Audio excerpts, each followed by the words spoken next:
as we wrap out this section on creativity, before we go into the next section, I'm going to invite you to give a resounding welcome to the incomparable and legendary Clive Hunt.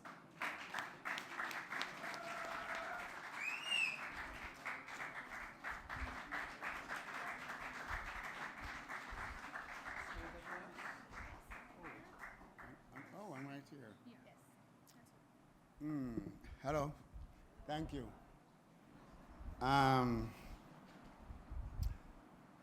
It's good to be here, but I must tell you, this is not my most comfortable position in the business. I'm only in the studio. I'm like king.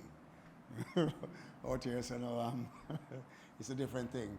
But I'm just gonna be me, and I have recently become disabled. I lost my sight, so I wasn't able to put anything together to point and to, and all of that. So, but I've been doing this job for 54 years, up to last night, every day. You know what I mean? Yes, sir. Yeah, so I figured just if I'm going to represent as a producer, the producers in the business, I figured I should just talk about what I do and try to hold it down in the little time I have. As I was telling Stephanie from Headline that the job, when I was asked to be the producer and to represent the producer in the creative section, to be a producer is a simple thing, You don't have to be a musician at all.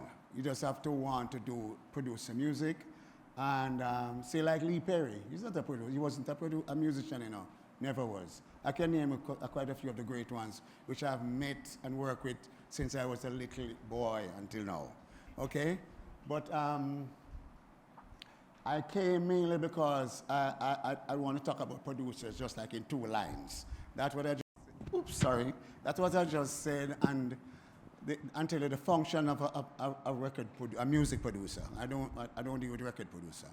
Okay? Your job is to deliver a complete master of a song or a musical project. And that's what a producer's job is. Now, there's 2 sections to that. The one part is the producer's job is to make sure that the business side of the production is taken care of. That means he decides to book what studio in coordination with the artist / manager, etc. What studio. For me personally, I like the song. Okay? I like to start with a song like Mikey Bennett's thing, you would say. Because that's how it was traditionally. You have a song, they say, let's go record that song. Since the modern period of music, say since the drum machine and all that came in, I was here before that, okay? People just sit by their house and start tap with the one finger and the computer, one, and then, whoops, it turned into something, and whoop, and something and said, we have a rhythm, okay? So then the rhythm came, then people started to write on the rhythm. I have become a part of that too. I don't do the tap the thing. I started it and I introduced it to the business. I introduced Sly and Robbie to that. I gave Sly its first drum machine, drum. Excuse me, I can't see. Yeah, and tell him what it can do, how to play it, and he just went crazy. All right. Now, I have the evolution of the rhythm into the song. It's natural, it's good. Okay, I can tell you a few songs that I have done, which are big hits. Maybe you don't remember it. I can say, for example, When I Found That Girl by Jah Cure. It's a bit old now, maybe my assistant here may not remember it. But I remember Jah Cure called me, wanted me to produce a song. I was happy, I was in the country, so let me take a break from music a little. And I was on my brother's farm, and I say, yeah, he want me to come Tough Gang tonight to produce a song for him. So I say, oh, good. Let me hear the song. I say to him, I say, I don't have no song for that. I say, well, so Rubo, I'm not produce with him, And he said, Jah, no. I say, all right, okay, what time? And then while I was in my brother and him farm, I just come up with that idea, start thinking the bass line and so on and so on. And I run to the studio, get the musicians who I wanted, and they just was doing what I tell them to do. And then at the end of that, Pooh Bear, guy, an American writer, heard it. He was there, he heard it, and he said, Clive, I like that. Gave him a copy, he went home with it. Next morning, he called me. I come up from the country to Kingston at Big Yard Studio. I listened to the idea of the chorus, as a Mikey called the hook, and I said, great. He said, I love it. I said, good. I went back home. And then it evolved until the thing finished. But I mentioned that song because it is one of the most successful songs for me and everybody involved in that song for me for the past 10 years, or a little over that. Okay? So that's the part about the rhythm thing. Now the song, the producer, once I'm going to produce a song, it's my responsibility to book the studio, what studios, how much studio time, I have to work with a budget, what studio time, what engineer, what musicians. And I don't work with musicians by friendship. I work with the musician by what this musical work require. When I hear a song, I know which bass, which guitar, which this, which that, which engineer, right up to who's going to mix it. All right? Now, that's the producer's job. When it's finished and mixed, I hand it over, and that's it. But one of the main reasons why I wanted to be here to address all of us in the business, I say my peers, I don't know if I can say that, but there are a few things missing in our industry. And it's very important, and I don't hear anyone talk about it. Even Mr. Mullins. Are you here, Mr. Mullins? Yes. Oh, wonderful. Good. Now, as per the reason I asked Mr. Mullins, one of the functions that missing in Jamaica. Okay, when the youth, they will make rhythms, and somebody will have money, and say, I'll make rhythms, and play around. Let me tell you, if they want to get 2 or 3 good songs, or say 4 good songs, they have to record 20 now, because they don't know what they are doing. You know what I'm saying? Like, let me give you a good friend. I can tell you, I have good friends. I have like not nice, and I know him don't mind. I watch him make rhythm. Him have some massive hits. When this one play now, he's like a blind man, you know. He don't know what he play now. He doesn't go until he come out good. He say, Then he had a beat, and you know what I'm saying? No, there are different ways to go around that. And he's been doing it lately, because he has evolved into a real music producer. There's just like when you need to hire a drummer, a studio, a drum, a bass, a guitar, a keyboard, percussions, you need to hire a musical arranger. Okay? I don't hear anybody talk about that. And next thing, I just asked my assistant to look up yesterday, who in Jamaica teaches musical arrangement? And she mumbled a few things to me. You know what I mean? I don't hear nothing solid.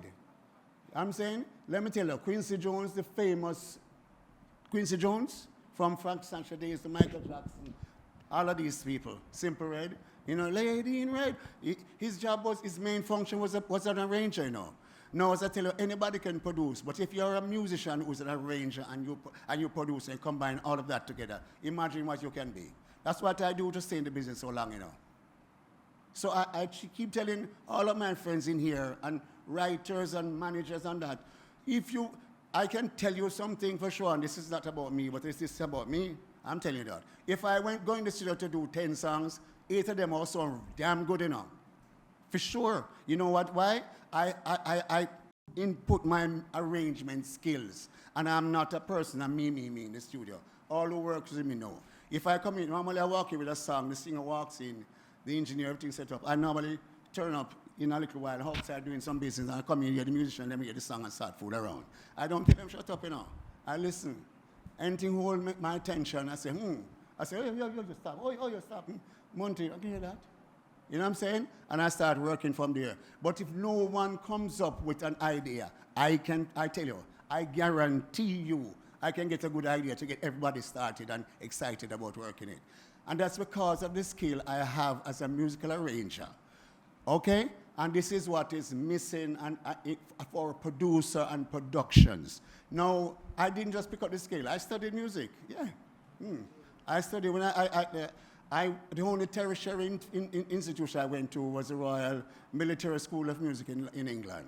And you can't go there, you can't walk in, you can't pay to go there. No Americans can go there. You have to be a British subject, and you have to be recommended by a Governor General to the Queen, and the Queen say yes. I did 1 year there, and I did very well. Okay? When I went there, the first book I bought, after I read every music book I could have seen since I was age 12. Everyone. Okay? When I read the first book I read, I went to buy on Oxford Street, was a book by Mark the It's about scoring for film by Quincy Jones. It was this thing. Okay? I'm telling you. Now, from then until now, I can tell you dozens and dozens of records which you know, which I did the arrangement. I'm hired by major artists, major record companies, managers, friends to add arrangement. Even simple little thing, simple little thing like go-doom, go-doom, go-doom. And when Sly Robbie said, Clive, what? I had 5 horn players in the studio. I'm going to listen, I'm going to say, Dean, you alone, come here. I'm going to walk with him around and we something and walk back down. And Dean did it good, it was done. That same day, I was living in New York, and Sly and Robbie, Taxi Gang, I was the original part. Okay, I was Taxi Gang also. It wasn't 2 people, it was 5. Okay, and I was the arranger because I arranged for all of those Peter Trust stuff when he was at Rolling Stone Records and all of that. When they record in Jamaica and I'm in New York and they asked me to come, I said, no, I can't come. Rolling Stone fly them to New York, just to be with me, And they give me a cassette. Those days, you remember what cassette is? Music sheet, okay, speakers, and I'm in a hotel. I live in New York, I'm still in a hotel in Manhattan. And I'm playing the music and I'm writing a score. And when I'm finished, I just tell them, say, call. And I had the opportunity to work with the best musicians in America. I just have to name them and they fly them. I had mainly like Saturday Night Live. Everybody knows Saturday Night Live. I had Saturday Night Live on players working with me. You know what I'm saying? I called them all over. Same Quincy Jones musicians, I call them and they come and work. But when they turn up, they read it, You know what I mean? I'm in the hotel doing this and writing on paper. And when I give them thing and walking out towards the engineer, I hear them playing everything in my head when nobody else here yet. Only me and them, You know what I'm saying? So I'm just telling you this. The day when we did Unmetered Taxi is the same day we did Baltimore. Yeah?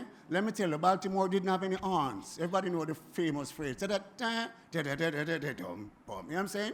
When I finished doing that, Nina Simone, the original performer and writer of the song, sent a message to me and said, hey, tough horns, I love it. You know what I'm saying?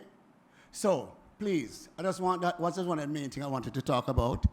We have to include musical arrangers in our work as much as what they do in modern days now. I am still a part of it, but I'm from then. And I'm lucky to have the toolboxes from then come along. The thing about it now is because they have this instrument they call the keyboard. Keyboard is like there was not name, sir, no. It was just piano, organ, or then you have clavinet, then you have the Moog synthesizer, and then the modern thing coming in keyboard with 10,000 sounds. So what a so-called producer or engineer or singer would do, they go in the thing and they call, when they have the radio, they call the keyboard man and then play all type of angles, dangles now, even though he plays keyboard. When a keyboard playing, I was working with some musicians yesterday, I was telling them, when a keyboard player playing horns on the keyboard, it don't sound like horns, But if I play it, it sound like horns. Or horn players play it, it sound like horns. But you know why? The keyboard player doesn't have the aptitude of a player who play horns. He can't play, like when Dean Fraser played the keyboard, sax on the keyboard. It sounds like Dean Fraser. But if me can't do that. You know what I'm saying? So this is a mistake that young producers and industry personnel do. We need to include a musical arranger. Now, Mr. Mullins, I hear everything you speak, and we always talk, and you teach me a lot. And I came here earlier, definitely today, I was told the time I was going to talk. And I told you I've been up since 1:26. Let me tell you something. I don't hear 2 things you said today. One thing you said, I wish I have to talk to you about that. But you didn't mention musical arrangers. Let me tell you. Okay, I have a problem with my publisher. Okay? So I don't want to give my publisher everything, titles I do. I just don't want to put in a walk and leave it. I leave it to the singer, anybody. I am 73 years old this year. Okay, I've lost so much in the arts because I've learned, that's why I came earlier, I wanted to learn. I've learned so much since I've been here now. But I'm telling you, me, even though all of these things I've done, I've lost so much because I just go for the creative and the excitement of the creation and don't do the business part. Okay, I'm telling you. So right now, in matter of fact, I've lost my old catalog. I have lost my old catalog, everything I've ever recorded from 73, which I own until now, And a friend of mine stole it, and I can't get it back. Would you believe? And this is a white man, he's a Frenchman, can't be nice. He stole it, and I have lawyers call me from England to say they represent me to claim it back. This law firm came and told me that they found on Universal Records alone, they found 30 albums with material that I produce, and they know I'm not getting paid. I didn't remember some of them. And I'm talking about records that, say, for example, a Maxi Priest, his last biggest hit. I produced it. And we don't believe the other day they called me and gave me a Grammy certificate, just nominated. And when I look at the credit, I ask someone to look at the credit, I'm blind, I can't see. I say what they credited me as. Engineer. Would you believe? And there's people who know this thing and manipulating because we trust people. And they come in and we drink a beer, them smoke a spliff, and me I make music. And yeah, man, a nice boom, I'm gone. No, but Mr. Mullins, you know how I make money off of my productions them nowadays? You turn producers in the wrong way. You need to be taught about that. And please, sir, I want to meet the officer and talk about that. When you talk about the producer 100 times, you're talking about the executive producer. He is not the producer. The producer is the man who works. And he works, and he say even Lee Perry, who's not a musician. When Lee Perry comes to the studio and do something, and the musician them are playing, just go to the basement and say, listen, man, I don't like that. Play so, boom, boom, boom, boom, boom, boom. Everybody start laughing. Him say, oi. Sorry, excuse me, I'm very animated, yeah? Him just say, you know, and then I tell you, eventually we see when the basement do it, everybody in the studio and say, oi. You know what I'm saying? No, he is working as a producer. He gets his pay. And Mr. Mullins said something again about a producer is hired. For 54 years, I've never been hired to produce a record. I was asked to produce a record and on a contract. Whenever the artist collect, I collect. Every time. And it goes way after my death. It really know. Because Mr. Mullins, we do, producers, you say residuals and all of these side things where musicians get. If it was that I did for hungry. Me. I'm telling you know what I do now to collect it because I discovered this and I don't hear nobody talking about it in Jamaica. I don't hear Jacob or nothing. I get a share of the arrangements. Do you know what the arranger get, Mr. Mullins? Eh? Excuse me? You know, I'm telling you, I get a share. I get average 5% of every song. And it's a different share. It doesn't come from the copyright or none of that. Up to now, I don't understand it, but I'm getting it. Time? What? I'm going off mic? I'm going over the time. I'm so sorry. But these are very sensitive stuff. As when Mikey came off stage, Mikey Bennett, my friend, I knew him long before me in the music. Okay? He was Deblin. His auntie was at the library. And let me tell you something. I was telling Mr. Mikey, I was going to talk about songwriting, but when I heard he was going to talk, I said, I have to go early. But he didn't touch her. He just touched on a little of it. Because Jamaica, we're short of songwriters, and there are no arrangers. Okay? Now, this is something for us to Mr. Mullins, please, we have to talk about it. I'll put in touch with people in Sassem and so on. Okay? Who knows? Every song I produce, because I have a problem with my publisher, I don't even publish it. I start to put stuff in my little baby daughter's name. And I set up a trust fund. Okay? I'm telling you, so I won't live to eat any of that food there now. You know what I'm saying? But you know, I say, arrange the share I'm getting up. And let me tell you something. I have been offered for 5%, not just that's my time is let me tell you something. For one album I was producing with a guy, he's an artist. I made him into a major artist. Okay? And when I work, he came with his demos. I wanted everything, just like with some most of the artists then. They wanted everything. They want to be producer, writer, publisher, this and that, manager, everything they want to be. When he came and gave me his demo, and I had the best musicians in Jamaica, Christopher Birch, Andy Tucker, Mikey Fletcher. I had tons of musicians in there. When we do the first song, like him come with him band from Paris. I'm watch, I'm listen. I say to him, say, come here. And him and the manager is his brother. I'm say, you see anybody moving? He say, no. I say, all right, let me do this song how I do it. I'm say, all right. Shane Brown, turn up that. Yo, come here, yeah, what? You see, after 2-3 minutes, the studio pop in, all the people in the office and the tough gang yards have come, wonder what's happening. Now, I said to them, say, listen, you know, if I was white, I was Quincy Jones, when I offer me some money for that, in terms of, yes, they'll give me 10%. I'm going to say, 10%? I call the same publisher who stole all my stuff. I said, Virgin, the man, he said, 10%. He said, take it. I'm going to say, 10%. He said, take it. Now, when I finished the album, I went to Paris to deliver the master to Universal label, major record company, right? And I delivered, the guy said to me, oh, they're happy, and the guy gave me the paper to sign. That's the agreement now to say the arrangement share. This is different from the producer's contract. Okay? When I go and check him, I say 5%. Say, what is? The brother said, he said, no, boy, Clive, I'm sorry. And the guy was the president that come in label. I said, oh, Clive, Mr. Brother, sit down to me, man. You tell me 10%. And they might say, some don't want to be too bad all the time. Okay? When I just take the phone, call my publisher, and I say, yo, Mark, you know, so them off for my 5 points. Take it. I say, what are you saying? Let me tell you something. The next morning, when I woke up in my hotel room in France, I get offers from the 5 biggest publishers in the world asking me to represent my 5%. And they're offering me advances. The lowest advance was $100,000 from Michael Jackson, then Sony ATV. Okay? And the highest advance was $350,000 from EMI, which publishes the artist publishing thing. So I'm saying, and that's the time when a big man, you know, almost, in fact, maybe grandfather. And then I found out that there was something like this in the business. Would you believe? No, apart from the earnings from being an arranger enhances your music, making sure it guaranteed to be good. You know what I'm saying? No, our industry needs to put this, and the institutions that are teaching, the tertiary institutions that are teaching music, need to know what this is and start to teach a course in musical arrangements. Okay? That's one. No, let me finish here now and then, if anything. The only other thing I want to say now is I've been trying to suggest a reggae producer course in Jamaica for many years.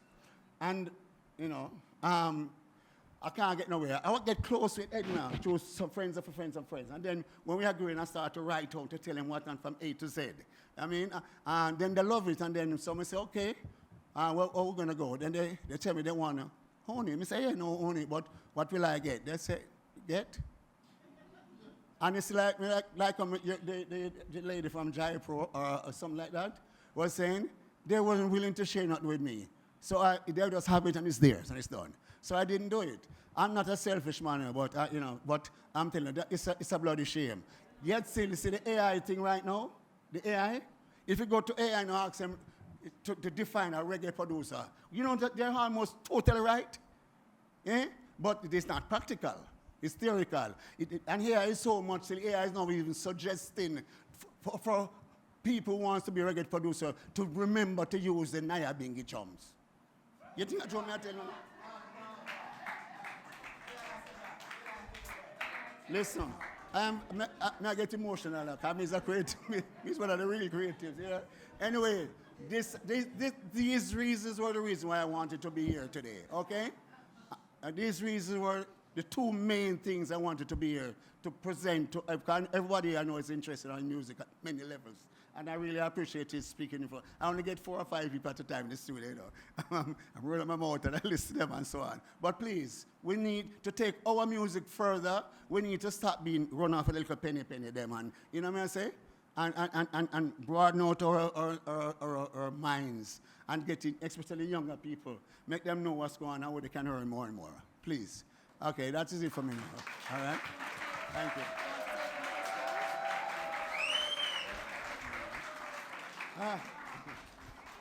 Should I? Please stay right there. Oh. If you agree with me, please say wow.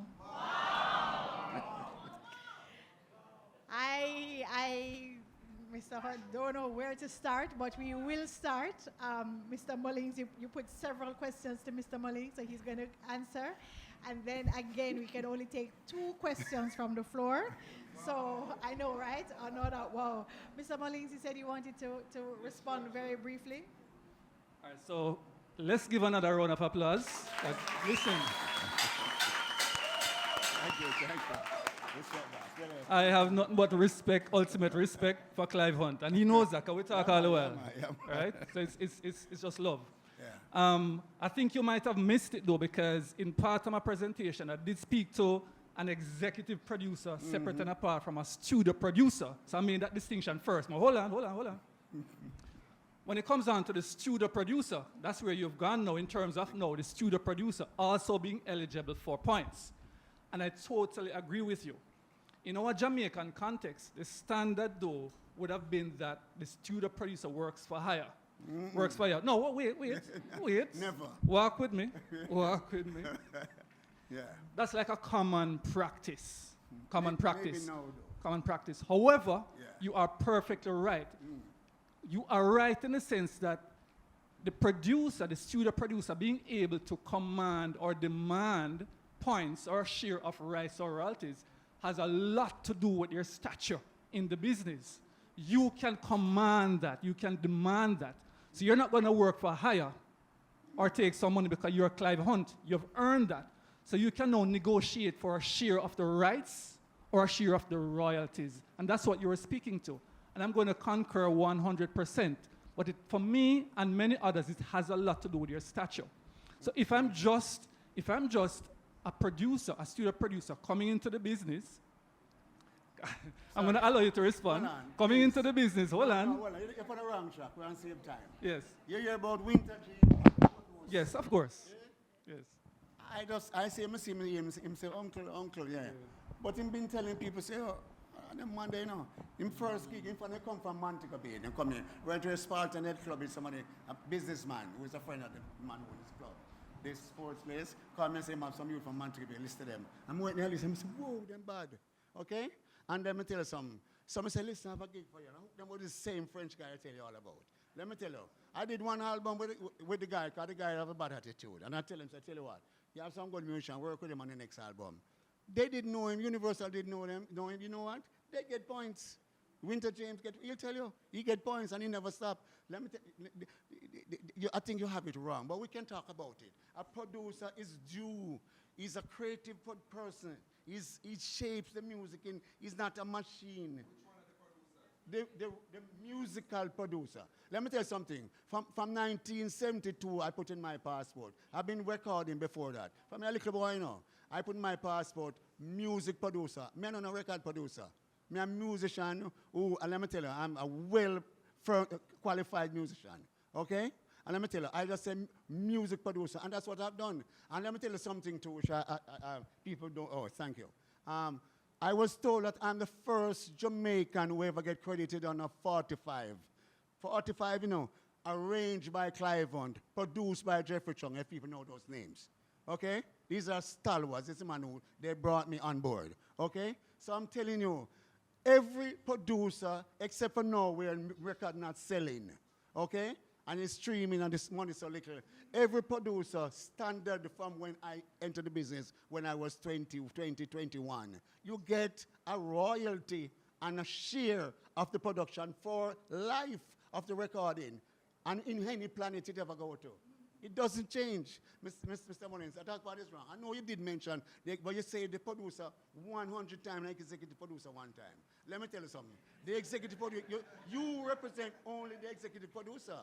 I know, but the producer is represented by the record company and the artist's responsibility. Even when he reclaim the master, he has to share, give the producer a share. You know, I don't know what's going on in here now, but let me throw a blind and can't see. But I'm telling you, sir, I have got 2 points. No, 1 point from a song. Okay, listen to this. 1 point from a song. Okay, only because I asked them to give Shane Brown a point also. Because he was mixing and he was so dedicated. When I called him 6 o'clock in the morning, he was already a tough guy mixing. And let me tell you something, that's where Shane Brown got his first house from, you know. I know something, I got an advance, a large advance. And up to 4 or 5 years later, when I'm recouping, well, not so long, but after this record, when I'm recouping, Shane Brown, I get royalties. So, you see my royalties from that one record, Mr. Mullins? I'll show you it one day. What was done. Please show all of us. Yeah. And on that note, we take the point that certainly we can earn a living off royalties. Of music if we are careful with our registration. I think that point was made. We can't mix up producer with executive producer. Me tell you, there are people I know who get national awards, you know. OJ as producer. I produce 4 albums I can count. two culture, two Master Griffiths. I hear Master Griffith telling everybody, say, it's me produce our first 2 albums. With all, stepping out of Babylon and all them something there. And let me tell you something, the woman who was dedicated, she was the first quote-unquote Jamaican female reggae producer, record producer. Sonia Pottinger, she get OJ, hold this, hold that. I never seen her in the studio one day yet. She sent for me, she called me at my house and I go down to her office down at the bottom of Orange Street. And she said, Clive, me have a record culture, I want you to do this, then I'll come and get whatever musician you want. You want Errol Brown, which is great Errol Brown, right? Yes, EB. And when I go there, she do Errol, when all of them come, in fact, I was telling you, see, the great Dean Fraser asked Dean. That's how come Dean become a session musician. I went for him at Janko in the lounge here, so, because Tommy McCook then refused to work with me. I was a young little boy, I'm a soldier, and I'm very fierce, but I'm quiet, shy, and I'm a countryman. You know what I mean? And Miss Patricia said, Clive, don't make Tommy talk you out of it, you do it. So I turn up with Tommy. Tommy did something in the first song where we take out him instrument. And I just go to Errol and say, Errol, that doesn't sound like Woody Woodpecker to you. And Errol say, Tommy, Clive said, the man tell me only bad one gone. But everybody been telling me about a youth name, Youth Sax, sorry. That's what Dean Fraser used to be called, you know. Look it up, Youth Sax. He used to play Sonny Bradshaw. And I heard he was playing at Janko in the Lounge with Sonny Bradshaw that night. And I went there. And the whole time the man play, him a sing. He was the lead singer in the band too, you know. And him sax on the stand. And I said, what are you going to play, man? I said, when him start play, I move quick to the stage. And when I reach the foot of the stage, I touch him on him legs. Come down there, so. And you know what, I'm Clive? I say, you know me? You know, everybody know you, man. I say, you can come a treasure, you know, a treasure. I say, yeah, man, treasure me one and grow. Boom. I say, that's when recording career start, you know. Till this day. Okay? Until this day. Until this day. Okay? Ladies and gentlemen, please give Mr. Hunt a big round of applause. Thank you, Mr. Bolling.